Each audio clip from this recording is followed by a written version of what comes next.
Hello dear students, good morning to all of you. Myself Deepak Jaju, BTech from IIT मैथ्यू, आपका JEE mathematics mentor. आज आपके लिए लेके आया हूं मैं जेई मेंस का 30 जनवरी का शिफ्ट 1 मॉर्निंग सेशन का वीडियो लेक्चर कैलकुलस पोर्शन। तो विदाउट टाइम लॉस किए बगैर हम अपना वीडियो शुरू करते हैं। Let us start with first question. Bracket T denotes the GIF, then value of this is equal to।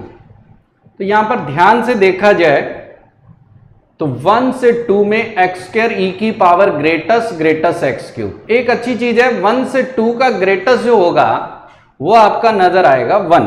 तो अपने एक छोटा सा काम करते हैं, इसको 1 लिख देते हैं, 3e माइनस 1 अपॉन e। अगर मैं इसको 1 लिख दूं, 1 से 2 का ग्रेटस 1 होता भी है तो काम थोड़ा सा सिंपल नजर आएगा, 1 प्लस एक्स क्यूब का ग्रेटेस्ट। दूसरी एक अच्छी चीज है, इस एक्स क्यूब का डेरिवेटिव हमें एक्स स्क्वायर दिया हुआ है, और काम आसान कर लेते हैं। इस एक्स क्यूब को अलग से क्या मान लेते हैं, t। तो अपने जानते हैं 3x square dx is equal to dt। Very simple.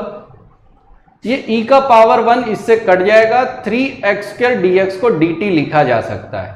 तो क्या बन जाएगा, e माइनस 1 बचेगा। लिमिट x क्यूब कर रहे हैं तो 1 का क्यूब 1 होगा, 2 का क्यूब 8 होगा। e का पावर ग्रेटेस्ट t और यहां आएगा dt। वेरी इजी, बहुत सिंपल। अब 1 से 8 में ग्रेटेस्ट को हटाया जा सकता है। अब क्यों हटाना है ये भी समझने की जरूरत है। जहां जहां ग्रेटेस्ट इंटीजर बन जाएगा अंदर वाला नंबर, वहां ये डिसकंटिन्यूटी शो करेगा। तो ऐसे पॉइंट पर फंक्शन क्या होगा, नॉट डिफरेंशिएबल। तो ऐसे पॉइंट पर हमें इसको ब्रेक करना है। 1 से 2 e पावर 1 हो जाएगा, 2 से 3 e स्क्वायर, 3 से 4 e क्यूब, ऐसे चलता रहेगा। और 7 to 8 e पावर 7। 7 से 8 का ग्रेटेस्ट 7 हो जाएगा। सबकी वैल्यू अलग अलग कर ली, अब कोई दिक्कत नहीं है, पार्ट पार्ट में ब्रेक करना है। e माइनस 1, पहला इंटीग्रेशन e, यहां dx dt होगा, तो dt का t होने वाला है, सबको पता है। t में अपर माइनस लोअर करोगे तो 1 ही आने वाला है।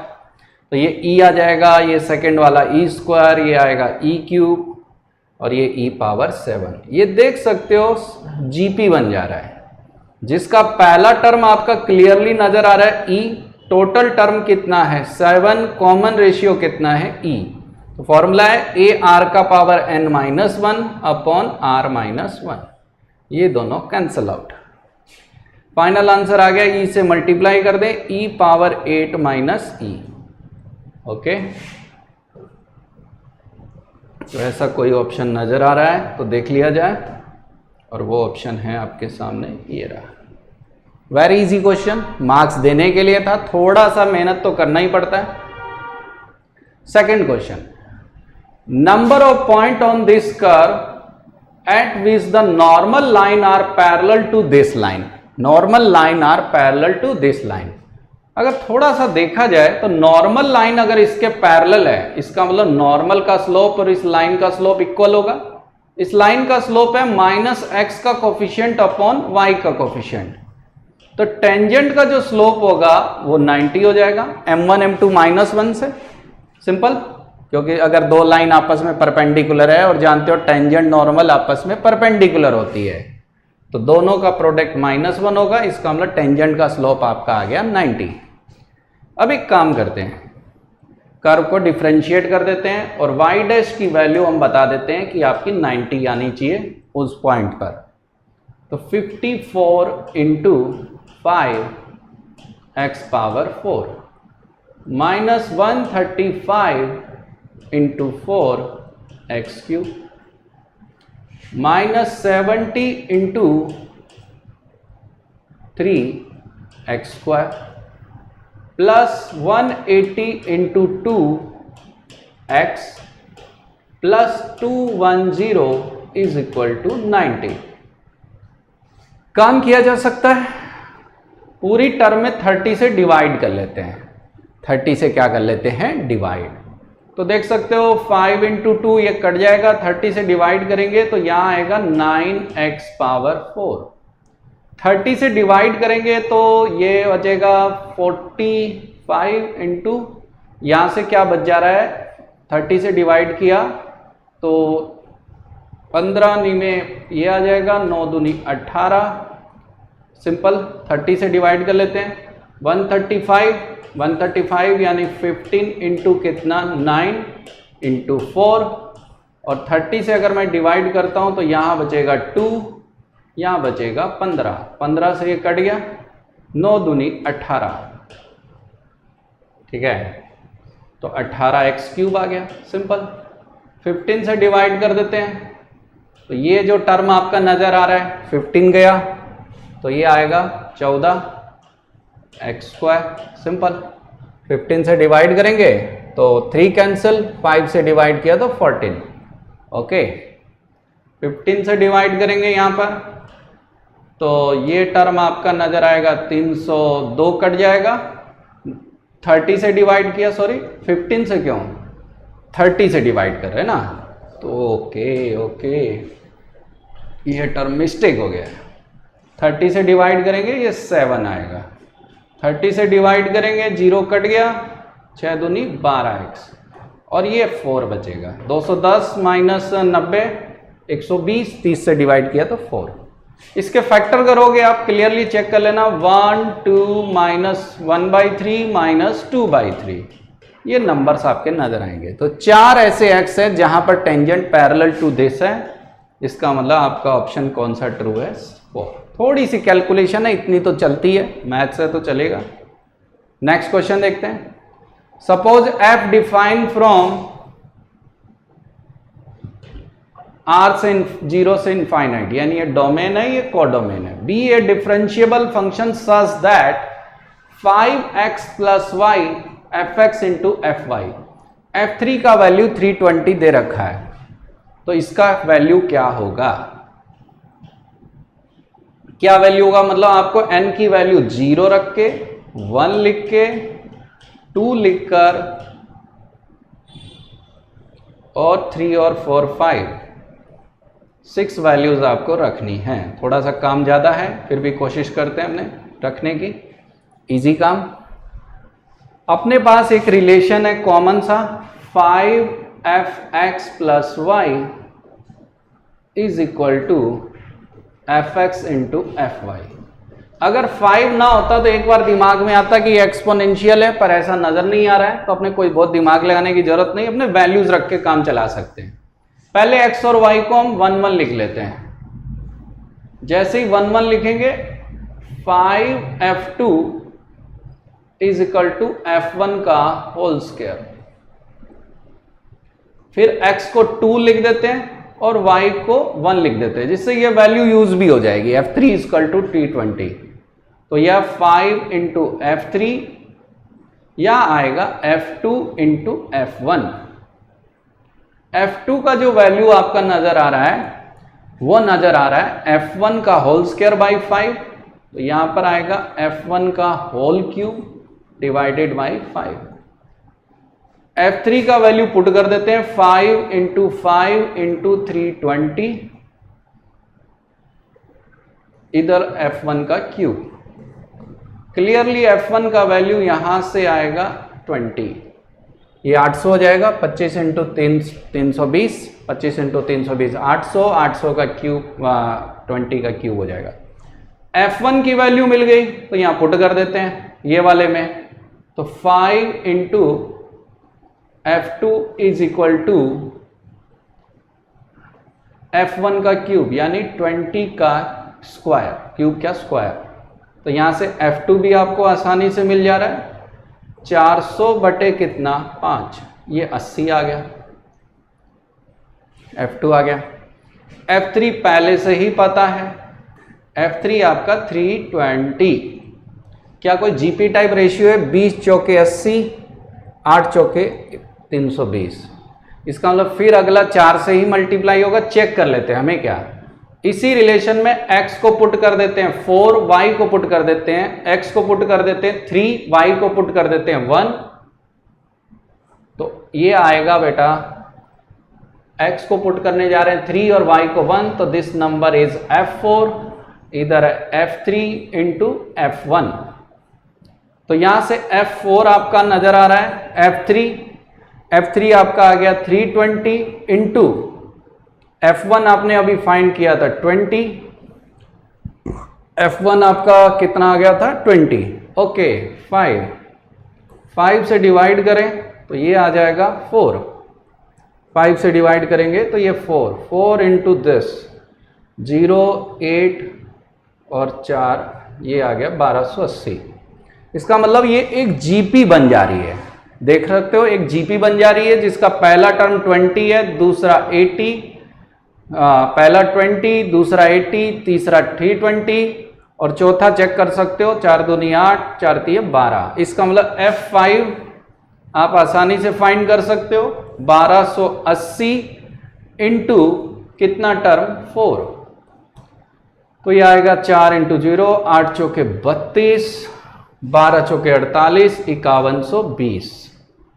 ठीक है, फाइनली इन सब का सम करना है। एक F0 आपका रह गया, F0 इस कैलकुलेशन में नजर नहीं आ रहा, तो इस रिलेशन में X को एक काम करते हैं, X को पुट कर देते हैं 0 और Y को पुट कर देते हैं 1, तो 5F1, X को 0 रख रहा हूं, Y को क्या लिख रहा हूं 1, F1 से F1 कट गया, यानी F0 का वैल्यू आपका आ गया 5। पर एक चीज ध्यान दो, 5, 20 ये सब आपका जीपी में बच जा रहा है, तो पहला टर्म आपका नजर आ रहा है 5, फिर 5 चौके 20, 20 चौके 80, ये जीपी की तरह आ गया है, 80 चौके 320, मैच कर रहा है सब कुछ, और ये आएगा 1280, 5120, सब ऐड कर लेंगे और ये आ जाएगा 6825। चाहो तो आप जीपी की तरह ऐड कर सकते हो, बहुत आसानी से कर लोगे इसे। तो ये आसान क्वेश्चन था, ज़्यादा टफ नहीं था, थोड़ा सा एफर्ट तो लगता ही है, पर पहचान आपकी जीपी की है। नेक्स्ट क्वेश्चन है differential equation, solution of this differential equation if this equation passing through origin. सबसे पहले ध्यान से देखो, ये डिफरेंशियल इक्वेशन है linear differential equation first order first degree. अगर आप ध्यान से देखो तो ये है फर्स्ट ऑर्डर फर्स्ट डिग्री।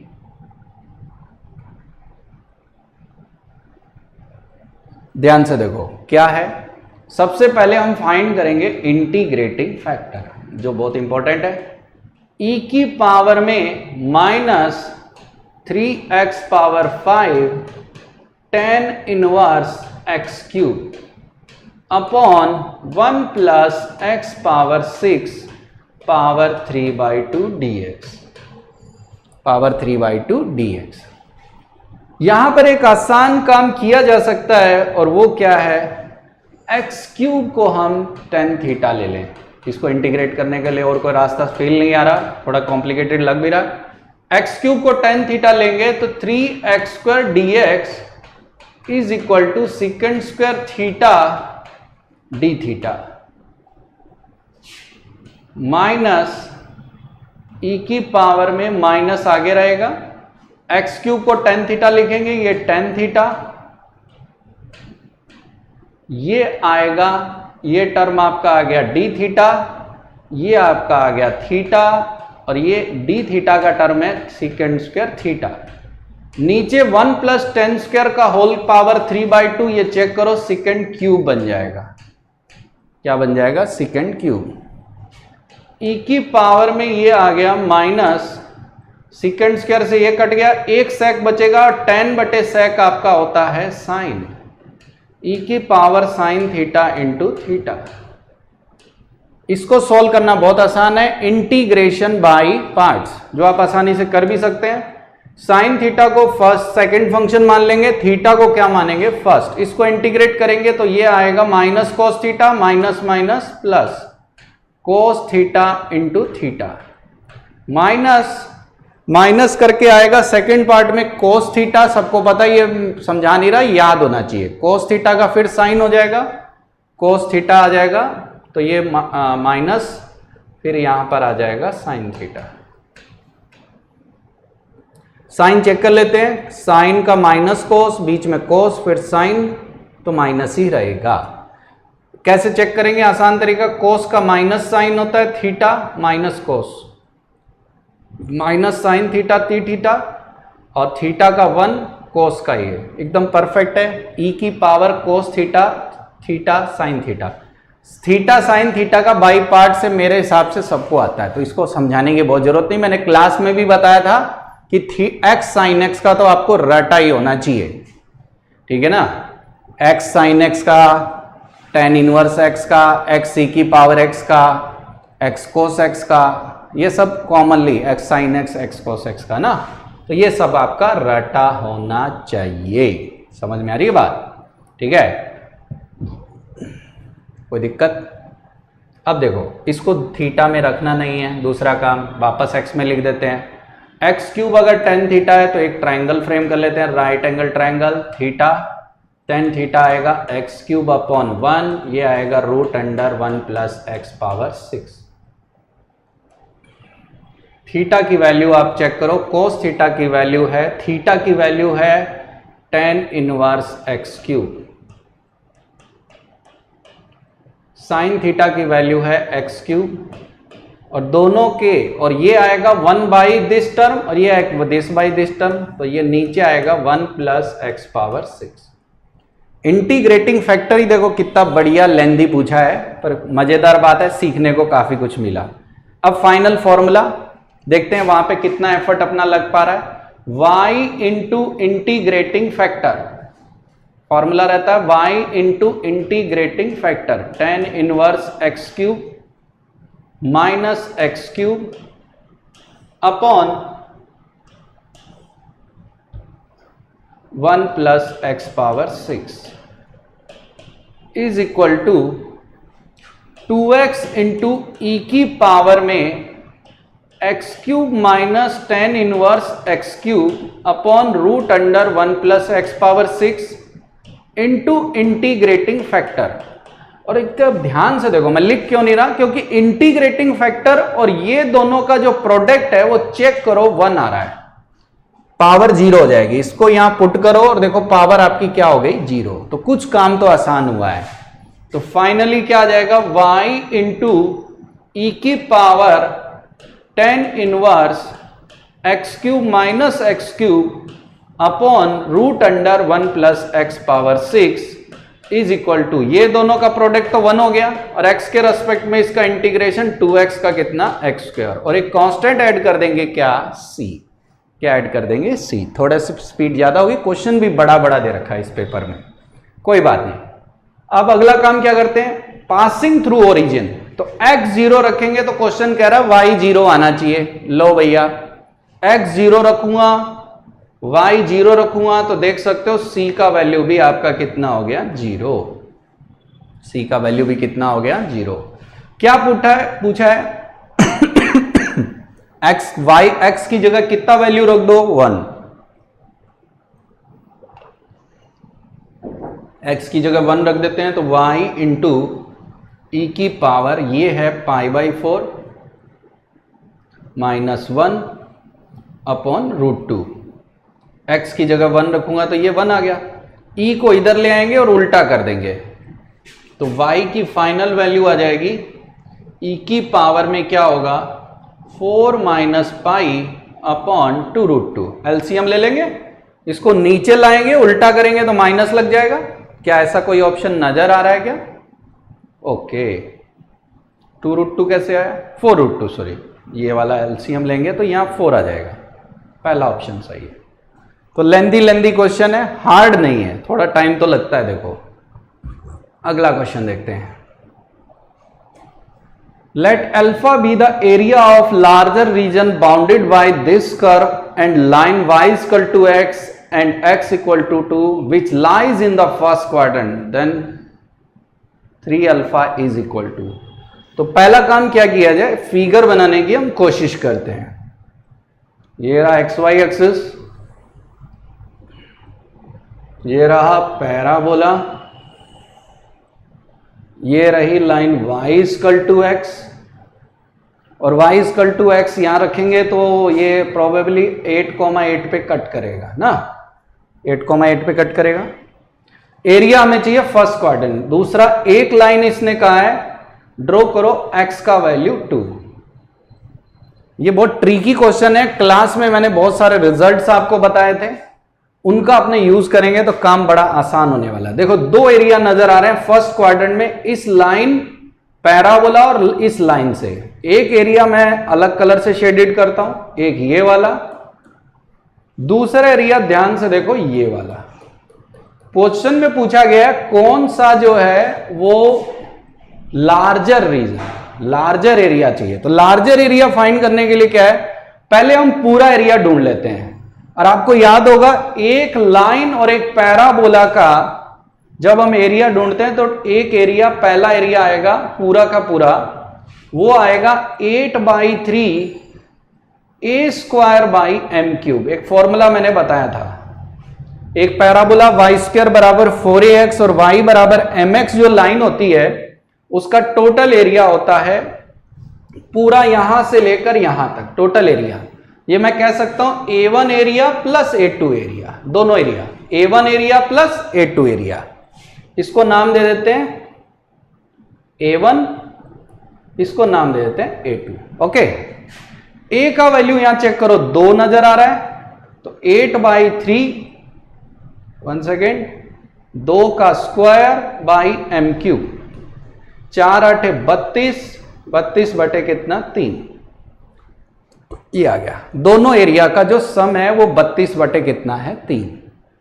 दूसरा एक काम किया जा सकता है, ये एरिया ढूंढना बड़ा आसान है, A1 एरिया। A1 कैसे फाइंड करेंगे देखो ध्यान से,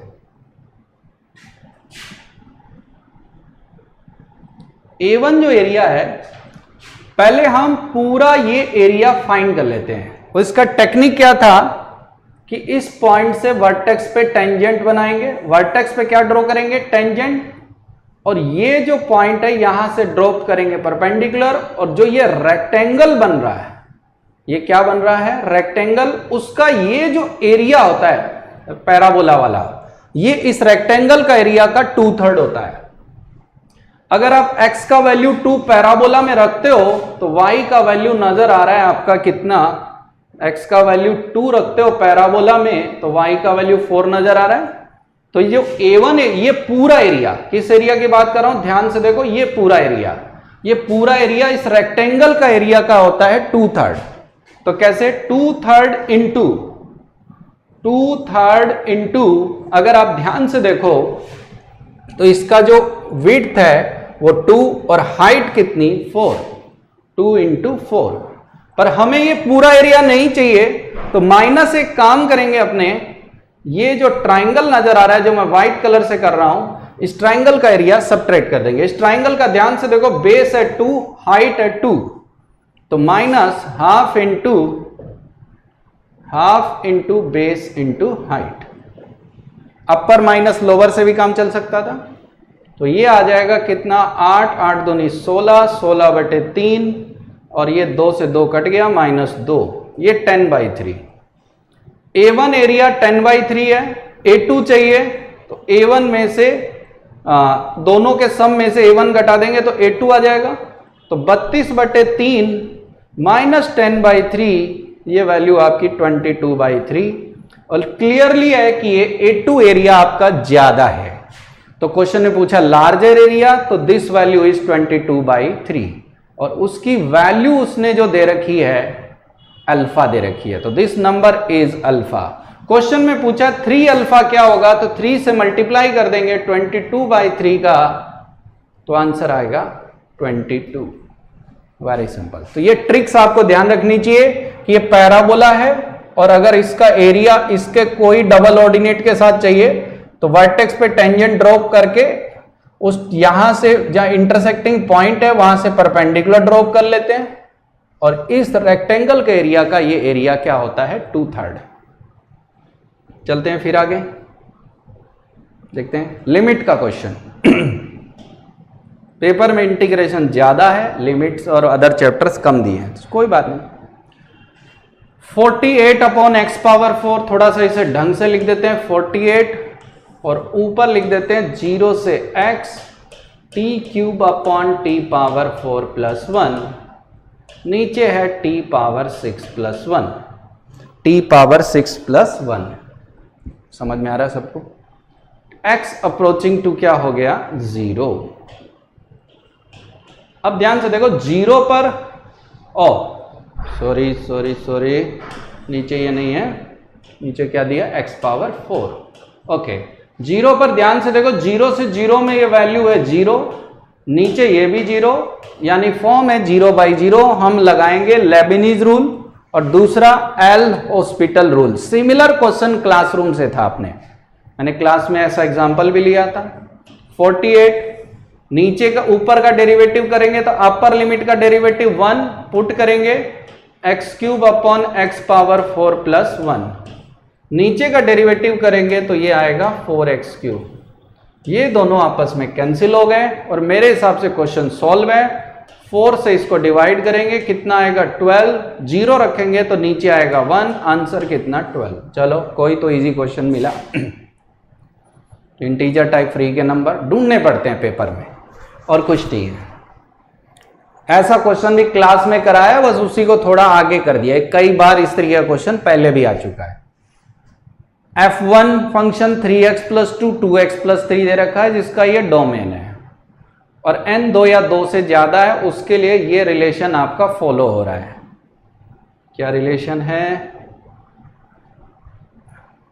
और f5 का value ax plus b upon bx plus a नजर आ रहा है, जिसमें ग्रेटेस्ट कॉमन डिवाइजर जो a और b का है वो 1 है, तो a और b क्या होंगे?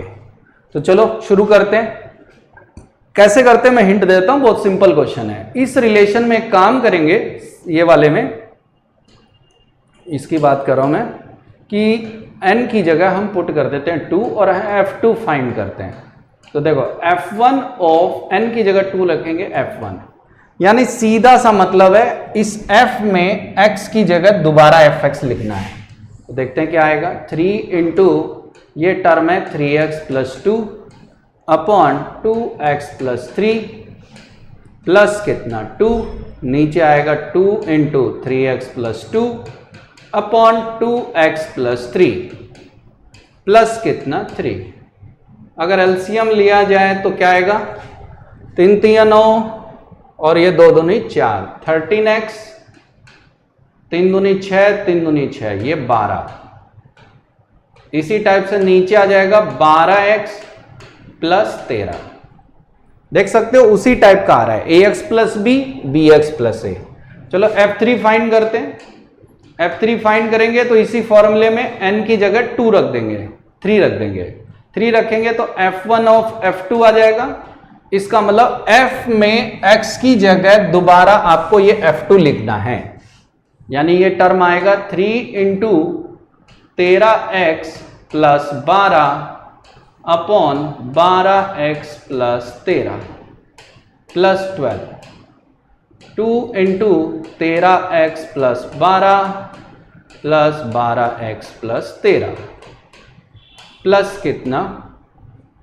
ये टर्म आपका आ गया कितना? 3। वापस वही काम करना है, 13 3 39 और 3x प्लस, सॉरी ये क्या है? 2 होगा ना, ये आपका 2। 12 दूना 24, 13 3 39, 39 और 24 ये आपका मिलके हो गया 39, और 13 3 39, 12 दूना 24, ये 63 आ गया। दिस नंबर इज 63x, और ये आएगा 12 3 36, 13 दूना 26, 62। तो नीचे इसी टाइप से 62x प्लस 63 आ गया। ऐसे आप f4 फाइंड कर लीजिए और ऐसे आप f5 फाइंड कर लीजिए। f4 के लिए फिर दोबारा क्या काम करना, थोड़ा खुद ट्राई करो। f1 ऑफ f3, इसी फॉर्मूले में n की जगह 4 रख दो, वैल्यू मिल जाएगी।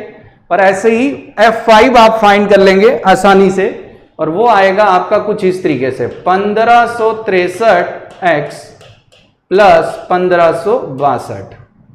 यहां आएगा 1562x प्लस 1563। फाइनली ये देखो ध्यान से, दोनों आपस में इन दोनों का कॉमन डिवाइजर क्लियरली है, वो 1 ही है, तो उसकी वो चिंता की बात नहीं है। तो a प्लस बी क्या होगा, तो इन दोनों का जो सम है वो आपका फाइनल आंसर है। तो यहां लिख देता हूं a प्लस बी, यानी इन दोनों का सम 1563 प्लस 1562, 5, ये आ गया 2, ये आ गया 1, ये आ गया 3। आंसर है 3125। तो ऐसे करने पर आप देख सकते हो आसानी से आपका मिल भी जा रहा है आंसर, और इजी क्वेश्चन है।